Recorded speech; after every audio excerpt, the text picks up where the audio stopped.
crianças, tudo bem? Vocês já viram as duas primeiras partes da Era Vargas. Você assistiu o governo provisório, o período de consolidação do varguismo. Você viu o governo constitucional, que apesar de estar dentro da lei foi um período altamente instável. E você encerrou esse vídeo com um golpe. Eu te disse que Getúlio Vargas, em 1937, aproveitando-se do medo que a intentona comunista gerou, utilizou esse medo para justificar uma intervenção política, acusando os comunistas de estarem promovendo um novo golpe, o chamado Plano Cohen, o plano falso, o suposto golpe que nunca existiu dos comunistas contra o Brasil. E a partir do Plano Cohen, inicia-se uma nova fase da Era Vargas, a última fase dessa primeira passagem de Vargas para a presidência, que é o chamado Estado Novo ou Ditadura Vargas. Bora lá ver? Então, quando a gente fala de Estado Novo, nós estamos falando de um período à margem da lei. Nós estamos falando de um período ilegal. Nós estamos falando de um período ditatorial. Nicolás, mas isso é feio. Sim, mas é verdade. Por mais feio que isso soe, esse período é um período ilegal. Esse aqui é uma ditadura formal. Nicolás, teve ditaduras informais antes? Teve, o próprio governo provisório, um governo fora da lei. Mas agora é formalmente ilegal. E todo governo formalmente ilegal, ele precisa de apoios. E, especificamente, o Estado Novo se sustentou em dois setores. Primeiro setor, o Exército.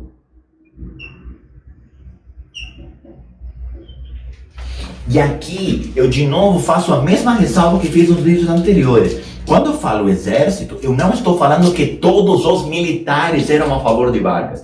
Havia setores que eram a favor e havia setores que eram contra. Mas a instituição exército apoiou esse golpe. Tanto é que o Plano Cohen foi escrito, dentre outras pessoas, por generais como o general Jorge Monteiro, o general Eurico Gaspar Dutra, certo? Pessoas de cargos militares altos. Mas esse golpe também, e esse governo, foi apoiado pela burguesia industrial. Burguesia industrial, que é uma antiga parceira de Vargas. Burguesia industrial, que é uma antiga aliada de Vargas. Tá? Nicolás, o que esses setores viam de interessante no governo ilegal? Simples. Vargas podia representar duas coisas interessantes para o exército. Primeiro, Vargas era visto como alguém capaz de manter a estabilidade política. Ou seja, a figura de um governo autoritário como forma de conter a desordem, como forma de conter rebeliões populares. Que é algo que choca um total de 0 pessoas. É algo que você já ouviu infinitas vezes na história. Isso você pode olhar desde, sei lá, no mínimo, para ser legal, desde a Revolução Francesa. Tá? Com a ascensão de Napoleão Bonaparte, depois no século XIX com Luís Bonaparte, Napoleão III e vários outros exemplos. O fato de você ter um governo mais forte que contenha a ascensão popular, certo? Vargas era visto pelo exército como alguém capaz de trazer essa estabilidade.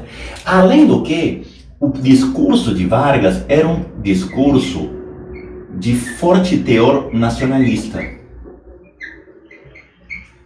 E o nacionalismo era um elemento fundamental do discurso militar. E Vargas embarcou nesse discurso nacionalista. A gente vai ver daqui a pouquinho a questão da cultura popular, como vai se associar a esse discurso nacionalista.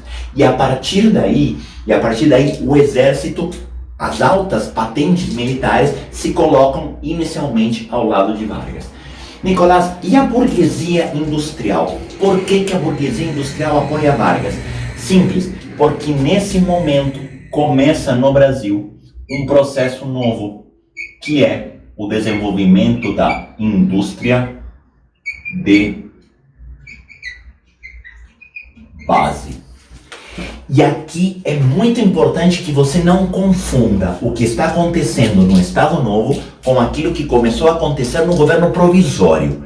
Lá no governo provisório, eu disse para vocês que houve um primeiro desenvolvimento industrial no Brasil de substituição de importações.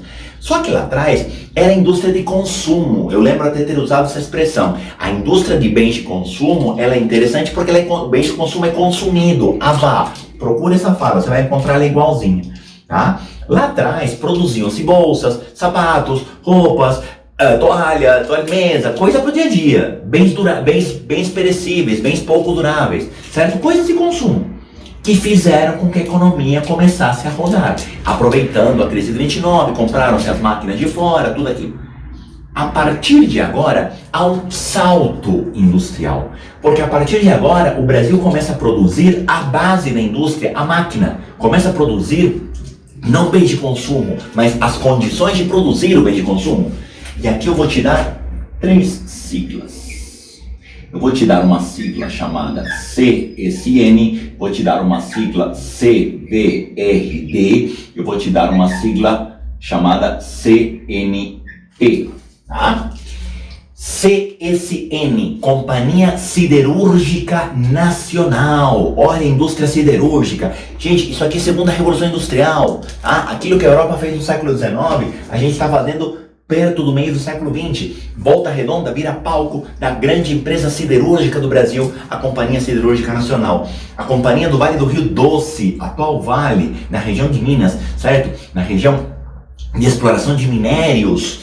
Vale do Rio Doce, que nada mais é do que a atual Vale, só que hoje já tem um pouco mais de capital estrangeiro. Isso é indústria varguista. Vale do Rio Doce, Vale que está envolvida numa série de questões atuais por conta de desastres ambientais e tudo mais. Cuidado com isso aqui. Vargas cria a Companhia Nacional do Petróleo. Nicolás, você está falando da Petrobras? Não estou falando da Petrobras, segura o tchan. Ô professor, mas foi Vargas? Foi. Vargas de fato vai criar a Petrobras quando ele voltar lá na frente. Por enquanto, não. Vargas cria a Companhia Nacional do Petróleo, que é a sementinha da Petrobras. É um embriãozinho da Petrobras. A Petrobras é lá na frente, tá?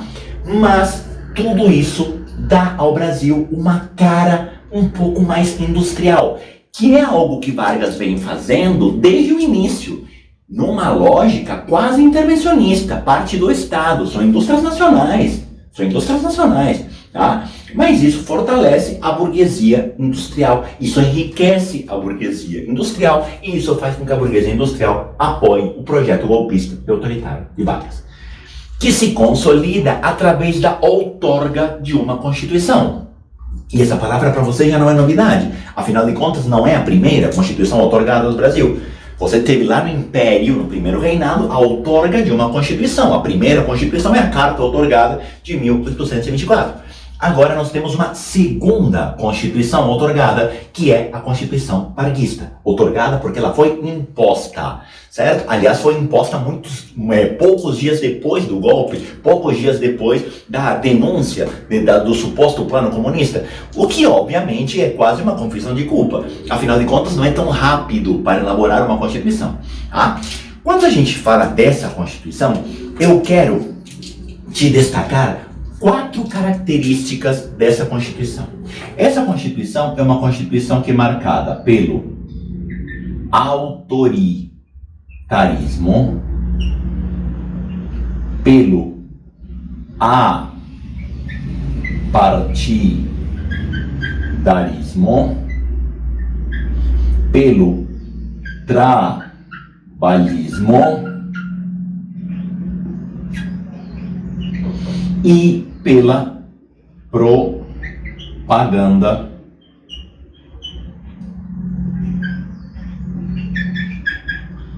e pela censura. Tudo isso faz parte do projeto de Constituição de Getúlio Vargas. Como se dá isso? Vamos lá. O autoritarismo pode aparecer, por exemplo, no fim do federalismo. Aliás, isso é uma coisa que o Enem adora perguntar. Tem várias questões do Enem falando do fim do federalismo. Vargas promove a suspensão da ideia de federação no Brasil. A partir de agora não existe mais a autonomia dos estados. Mas isso se dá de uma forma altamente simbólica. E se Vargas pode ser elogiado por um elemento, é justamente por essa simbologia do ato público, certo? Vargas promove o ato da queima da bandeira dos estados. E a queima da bandeira dos estados reforça essa ideia de centralização política. Por quê? Esse ato teve a execução do hino nacional, o hasteamento da bandeira nacional, e perante a bandeira nacional que flamulava nos céus, foram sendo queimadas uma a uma as bandeiras dos estados, começando pela de São Paulo, o arqui-inimigo de Vargas. O ato de queimar a bandeira do estado é um ato de consolidar a bandeira nacional e acabar com a autonomia do estado, porque a bandeira do estado que identifica o estado, você acaba com a identidade do estado e automaticamente você acabou com a autonomia dele, tá? Perceba o ato simbólico de Vargas. Isso é uma característica do período. Daqui a pouco eu vou te mostrar mais disso, tá? E além disso, essa Constituição coloca o poder executivo acima do poder legislativo, o que configura claramente uma ditadura. Quando você tem a supremacia do poder executivo, você tem um governo claramente de desequilíbrio de poderes, o que configura uma ditadura, tá?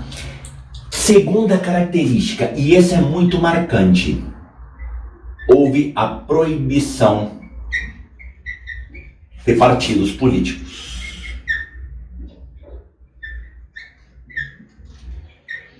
E aqui eu quero que você tome muito cuidado, porque há uma diferença gigantesca entre o que Getúlio Vargas fez e aquilo que era modinha no mundo nesse momento. Esse período coincide com o auge dos regimes totalitários europeus. Logo antes da Segunda Guerra Mundial, você tem o nazismo e o fascismo na sua máxima expressão. E o nazismo e o fascismo se caracterizaram pelo unipartidarismo, ou seja, foram proibidos todos os partidos menos o do governo. Aqui não. Aqui o que houve foi o apartidarismo. Sabe o que isso significa? Todos os partidos foram proibidos, inclusive o do governo. Não havia mais um partido por trás de Vargas, havia Vargas.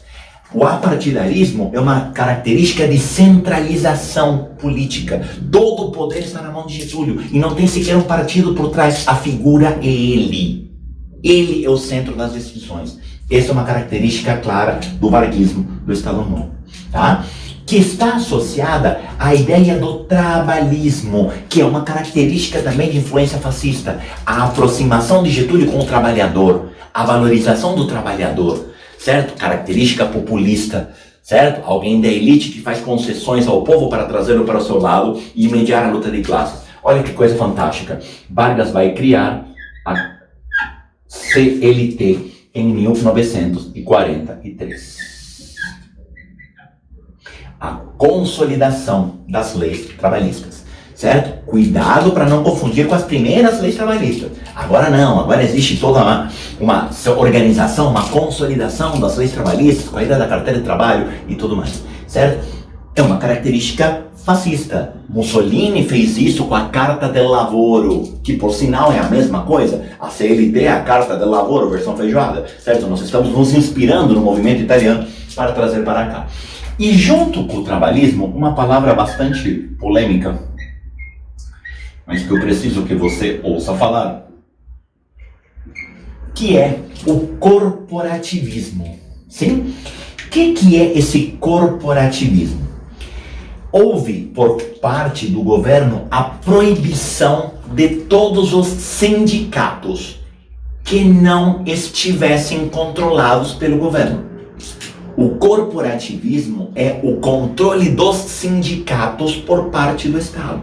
O Estado controla os sindicatos. O que isso significa?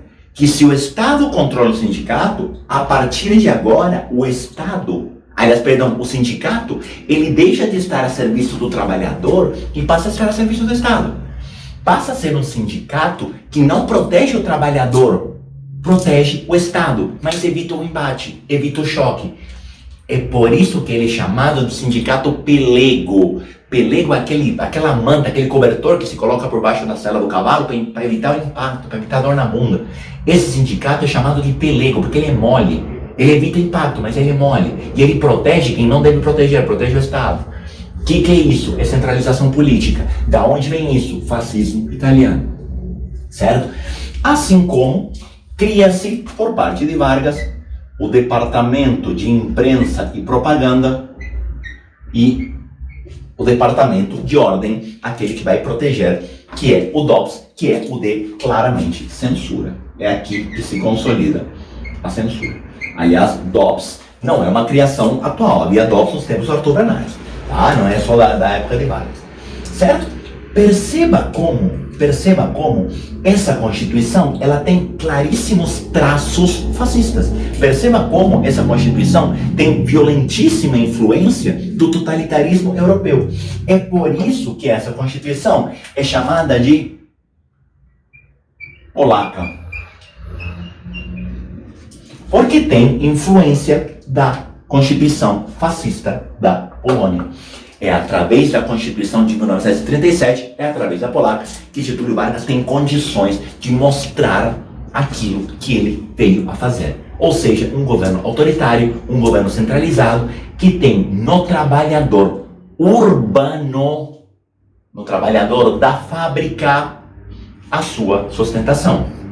Tem uma questão da FUVEST bastante antiga, e tem questões mais atuais que fazem esse paralelo de uma forma um pouco menos direta, que falam de como Getúlio Vargas esqueceu-se da população rural. A FUVEST usou uma expressão muito legal, que é inviolabilidade sagrada das relações sociais no campo. Todo esse avanço trabalhista, toda essa aproximação de Getúlio com o trabalhador, se dá apenas com o trabalhador urbano, não tem nenhuma aproximação com o trabalhador rural. Nenhuma dessas leis é extensível ao campo. As leis trabalhistas são leis urbanas, são leis que protegem o trabalhador da fábrica, que é uma característica também fascista, a associação com o trabalhador de fábrica, até porque a indústria pesada é a base da economia. Certo? E aí você vai me dizer, Nicolás, mas um governo desses não tem sustentação popular, não tem lei trabalhista que sustente, que faça o povo apoiar um ditador desse. Tem sim. Porque Getúlio Vargas cria as condições do apoio através de 3 elementos muito importantes que vão marcar a sociedade gastronomia. Primeiro, o nacionalismo.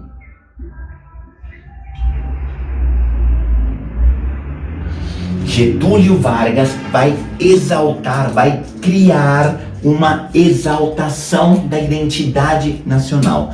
Getúlio Vargas vai criar uma supervalorização daquilo que é do Brasil. Esse nacionalismo está associado à construção de uma identidade.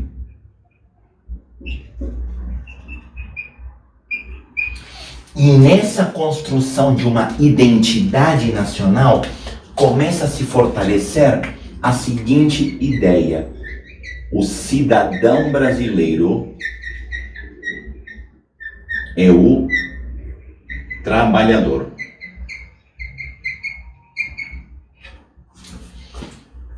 Começa a se associar o ato de ser cidadão com o ato de trabalhar. É aí que começa a se desprezar a malandragem, a vadiagem.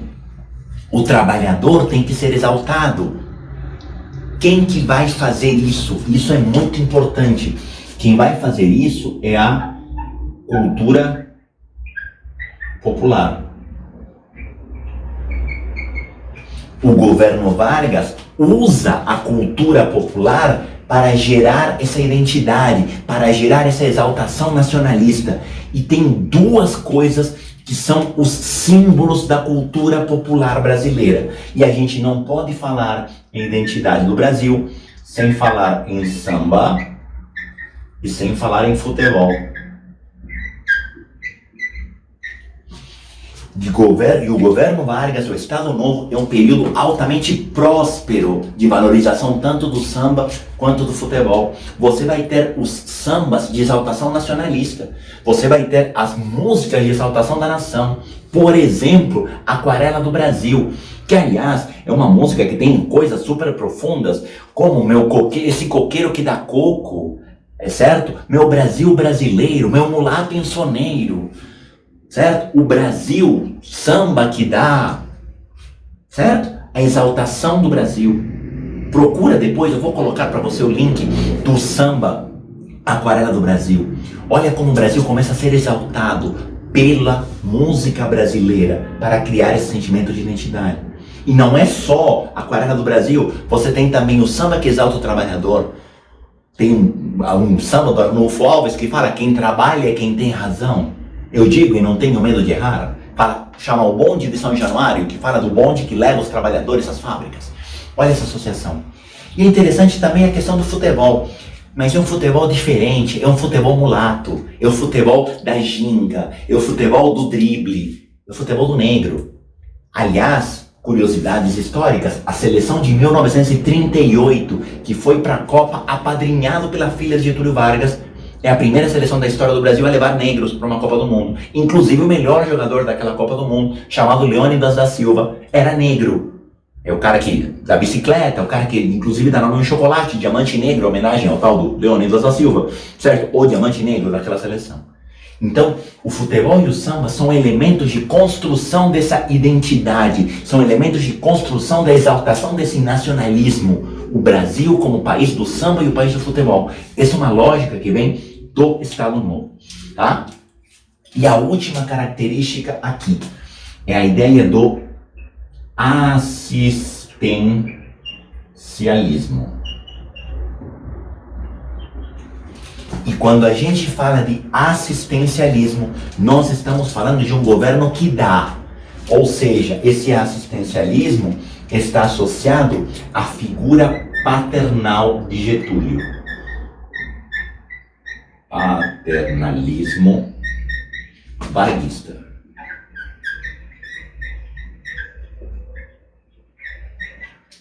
Como assim? A ideia do assistencialismo está muito ligada a um governo provedor, e aí a figura do pai. Aquela mesma figura do pai que eu te falei lá no governo provisório, agora na sua enorme expressão. É Getúlio o que dá, mas não adianta pedir. Olha a questão do sindicato. É Getúlio que permite, é Getúlio que proíbe, é Getúlio que toma as decisões, e é Getúlio que sabe o que é melhor para o povo. Essa figura do pai se torna muito forte. E quando a gente fala de censura e propaganda, que vai ser fundamental, principalmente a propaganda, para gerar essa ideia toda, eu preciso colocar para você um elemento que vai ser essencial para a propaganda varguista e para a construção dessa identidade nacional, que é o rádio. Getúlio Vargas discursa a nação. Getúlio Vargas fala com o seu povo. Getúlio Vargas cria a Hora do Brasil. E Getúlio Vargas tem um momento no qual ele fala à população, através da grande novidade da época chamada rádio, que é algo que Hitler fez na Alemanha como ninguém. Perceba a jogada, perceba as bases aqui. Olha como Getúlio bate e assopra. Olha como esse governo é pautado pela repressão e pela exaltação do ideal nacional. É pautado pela força e ao mesmo tempo pela propaganda. Isso é uma característica totalitária. E isso é uma característica muito semelhante aos regimes nazifascistas que vigoravam na Europa nesse momento. Não é por acaso que se chama esse período, e essa expressão é fantástica, se chama esse período de ditadura do bem-estar social.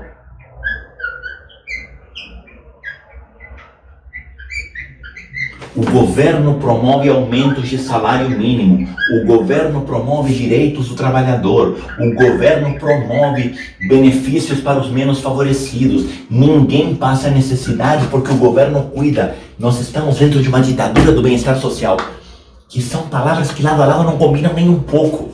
Como assim nós temos ditadura e bem-estar? Isso é Vargas, é o pai do pobre, é a mãe do rico. É Getúlio que consolida o seu poder.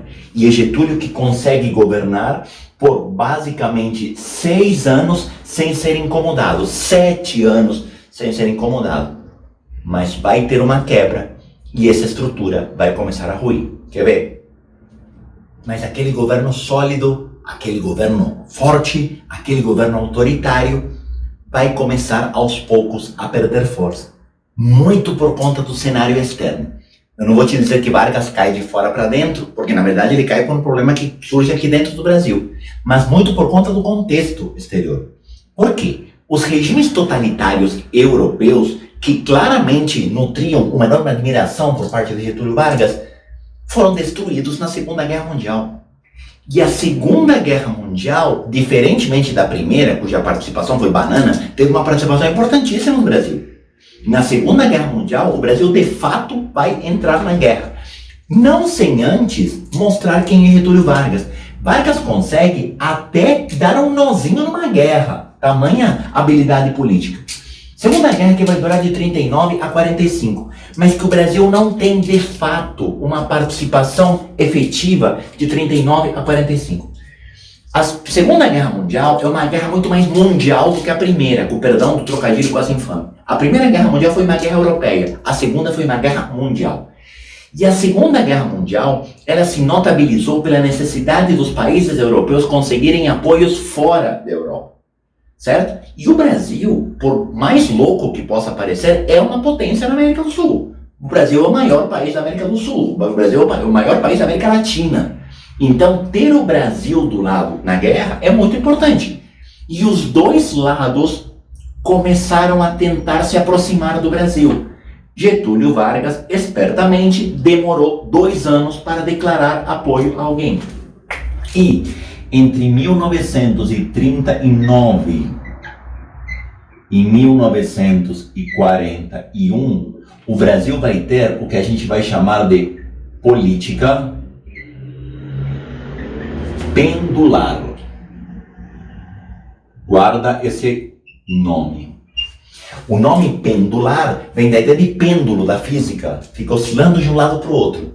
Sim, Getúlio Vargas foi tentando se aproximar dos dois lados, jogando um pouquinho para o lado da Entente, jogando um pouquinho para o lado do eixo, jogando um pouquinho para os Estados Unidos, jogando um pouquinho para a Alemanha. Nicolás, mas por quê? Porque Getúlio Vargas utilizou essa política pendular para promover a captação de recursos. Da onde você acha que o Brasil tirou dinheiro para investir em siderúrgica, extração de minérios e petróleo? Daqui. É essa fonte de recursos que Getúlio tem para investir em indústria. Getúlio usa o apoio do Brasil na Segunda Guerra Mundial para atrair recursos dos dois lados, sem se declarar de um lado para o outro. Até que, em 1941, o Brasil tomou uma baita de uma prensa dos Estados Unidos. E a partir daí, entre 1942 e 1945, o Brasil vai promover o apoio à Entente. Entente é o bloco formado pelos Estados Unidos, pela Inglaterra e pela França e pela União Soviética, certo? Estados Unidos, França, União Soviética, Inglaterra e agora o Brasil faziam parte da Entente. Aliás, é nesse momento que começa a se consolidar uma política, e esse nome muito importante, chamada política de boa vizinhança com os Estados Unidos, entre Brasil e Estados Unidos. É nesse momento que a Disney lança uma personagem que era o Brasil, José Carioca, o papagaio verde e amarelo, malandro, folgado, gosta de samba, não quer trabalhar, mulherengo. Olha o Brasil. Olha que legal. E o Pato Donald vem conhecer o Zé Carioca. O Pato Donald vem ao Brasil para conversar com o Zé Carioca. E o Pato Donald e o Zé Carioca viram BFFs, amigos para sempre. Só que o Pato Donald não faz a menor questão de falar português, tá? É o Zé Carioca que tem que se entender. É o Zé Carioca que tem que se aproximar dele. Ou seja, há uma clara lógica geopolítica ali. A política da boa vizinhança começa a se fortalecer ali. O interessante é o discurso de Getúlio Vargas. O apoio à Entente se dá. Não ri do que eu vou escrever aqui. Em nome da democracia. E assim, com todo respeito, Getúlio Vargas fazer uma participação numa guerra e dizer que está fazendo-a em nome da democracia é tão incoerente quanto Nicolás fazer uma campanha de alimentação saudável. não orna, não combina. Getúlio Vargas e democracia na mesma frase são coisas que não pegam bem. Torcida Jovem do Santo, sabe aquelas coisas que não fazem sentido lado a lado? Pois bem, Getúlio Vargas coloca o Brasil em nome da democracia na Segunda Guerra Mundial. Acontece que a participação do Brasil na Segunda Guerra Mundial foi excelente. O Brasil é decisivo. Aliás, o ano de 42 é o ano que a guerra começa a mudar de figura. 42, até 42 o eixo tinha vantagem. 42 vem a Batalha de Stalingrado e a partir daí o eixo entra em declínio. E no cerco que a gente promove, o Brasil foi essencial, arrebentando a Itália. Os pracinhas brasileiros, as FAB e as FEB, são decisivas na vitória da Entente, na queda do eixo e na vitória da democracia. O problema é que Getúlio acabou de atirar para cima, falando que ele é defensor da democracia. Quando você atira para cima, você pode acertar o seu alvo, mas você corre o risco que isso volte na sua cabeça. Por quê? Quando Getúlio Vargas coloca o discurso em nome da democracia, há uma grotesca incoerência entre aquilo que o Brasil foi fazer na guerra, o discurso de Getúlio, e a realidade do Brasil. O Brasil passava muito longe de ser uma democracia, certo? Quando os militares voltam da Segunda Guerra Mundial, percebem que havia um problema tão grande aqui quanto o que eles foram derrotar na Europa. E a partir daí, a oposição a Getúlio Vargas se fortalece. Getúlio sabe disso. Getúlio não é burro. Aliás, a gente já viu que Getúlio pode ser qualquer coisa. Burro não. A última coisa que ele é uma pessoa lerda. Ele sabe muito bem como jogar. Quando ele percebe que a pressão começaria a ser grande, Getúlio começa progressivamente a estabelecer pequenas medidas de redemocratização. Primeiro, Getúlio promove a anistia política a todos os presos que foram presos durante a ditadura do Estado Novo. Dentre eles tem um emblemático chamado Luiz Carlos Prestes, de quem Getúlio vai se aproximar. Aproximação com Luiz Carlos Prestes. Prestes atenção, haha.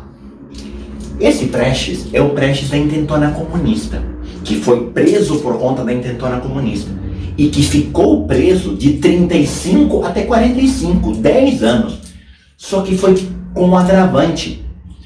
Prestes era casado com Olga Benário, uma judia de origem russa comunista que veio ao Brasil junto com Prestes, como sua guarda-costas, para promover a Intentona. Acabaram se aproximando e acabaram se tornando marido e mulher. E Prestes e Olga Benário tiveram uma filha chamada Anita Prestes, que nasceu dentro de um campo de concentração na Alemanha. Mas Nicolás, mas como assim? Olha o que aconteceu.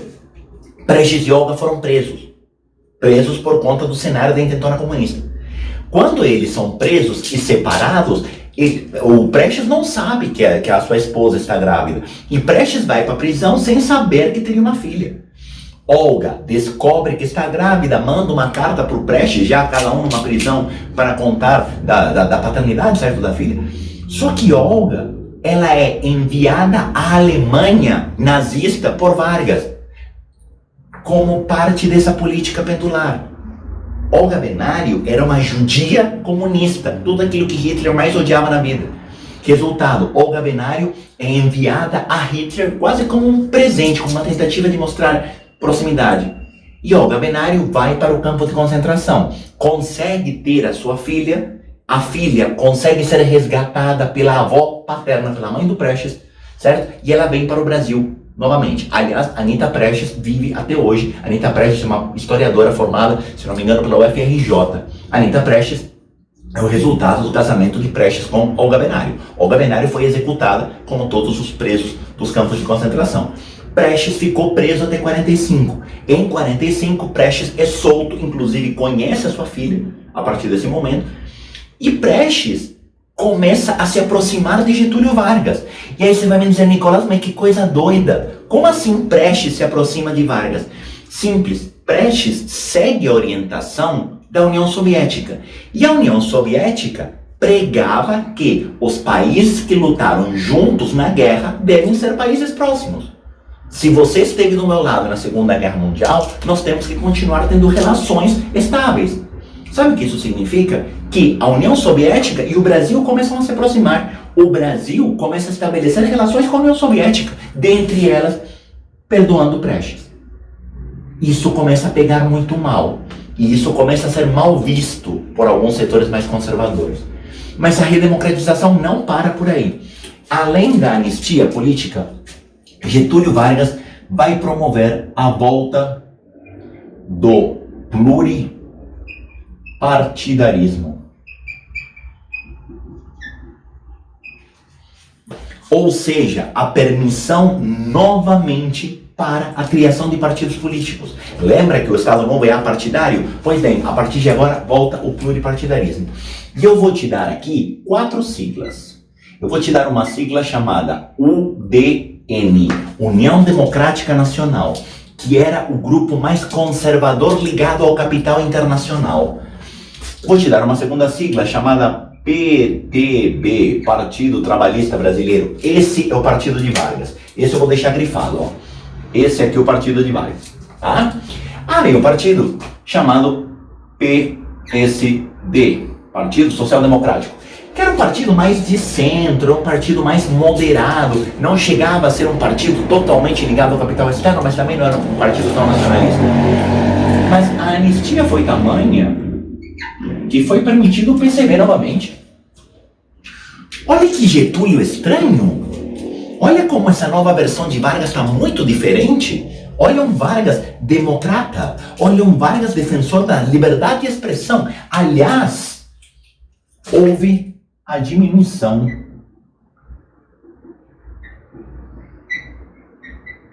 da censura. Olha como nós temos um Getulinho, paz e amor. Olha como nós temos um novo Vargas no poder, que por sua vez, agora sim, vai promover a convocação de eleições.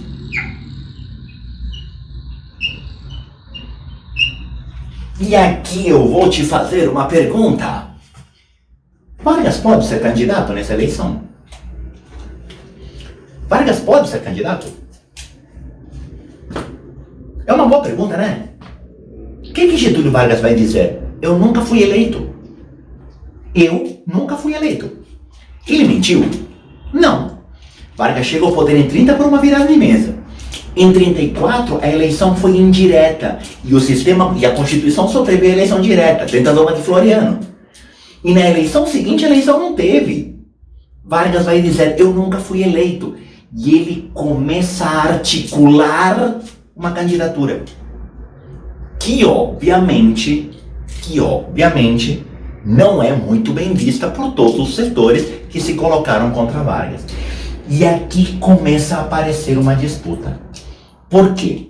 De um lado, nós vamos ter o PTB, que é o partido de Vargas, certo? Que vai ter o apoio dos sindicatos.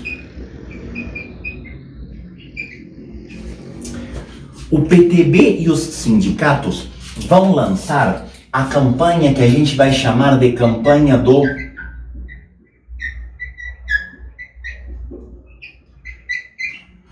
queremismo. E essa palavra é horrível. E quando eu te explicar o porquê, você vai querer se matar. Mas isso é verdade. O que é a campanha do queremismo? É a campanha daqueles que querem mesmo a continuidade de Vargas. Eu quero mesmo que Vargas fique. Sim, é por isso que chama queremismo. Nós queremos mesmo, nós queremos real, nós queremos serião que Vargas fique. Eu quero mesmo que Vargas fique. É por isso que a campanha chama queremismo. Ou seja, esse grupo é o grupo que vai defender o continuismo de Getúlio Vargas. Repare que eu escrevi continuismo e não comunismo, pelo amor de Nossa Senhora da Bicicletinha, tá? Só que do outro lado, o exército se coloca numa posição quase que irrevogável. Por quê?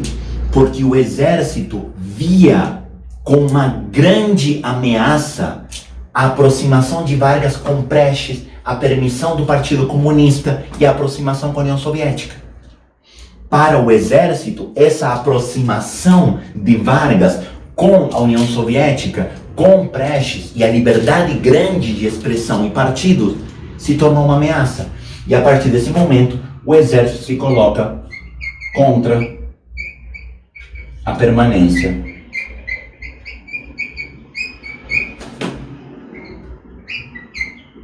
de Vargas.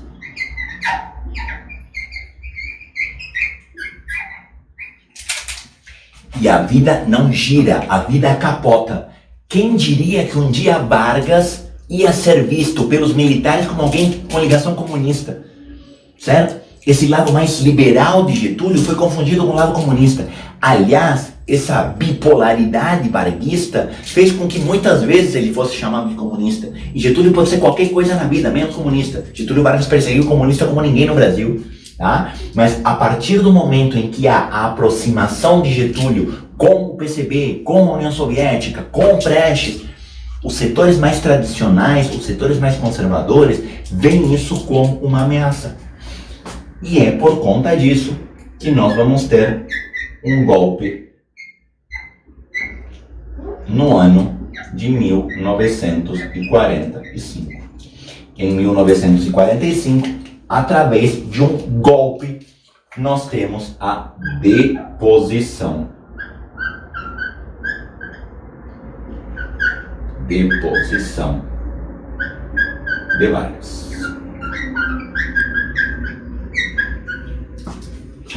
Vargas cai em 45, se candidata ao Senado pelo Rio Grande do Sul nas eleições e vai tocar a sua vida pensando em voltar lá na frente. Os militares conseguem tomar o poder, convocam a eleições e ganham a próxima eleição na figura do Eurico Gaspar Dutra.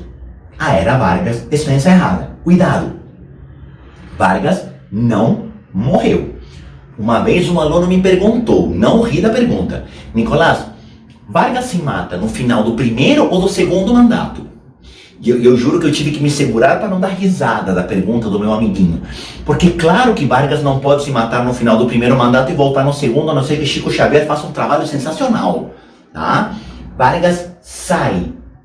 Mas Vargas vai renunciar à presidência. Vargas vai dizer: eu renunciei. Não vai dizer que foi tirado. Para quê? Para construir uma retórica que lhe permita voltar lá na frente. Vargas volta. Vargas vai voltar em 51, lá na frente, mas isso é assunto já para um outro momento, chamado Brasil Populista. Com a queda de Vargas, encerra-se a era Vargas e também esse vídeo. Beleza? Tchau, tchau, obrigado. Até o próximo vídeo.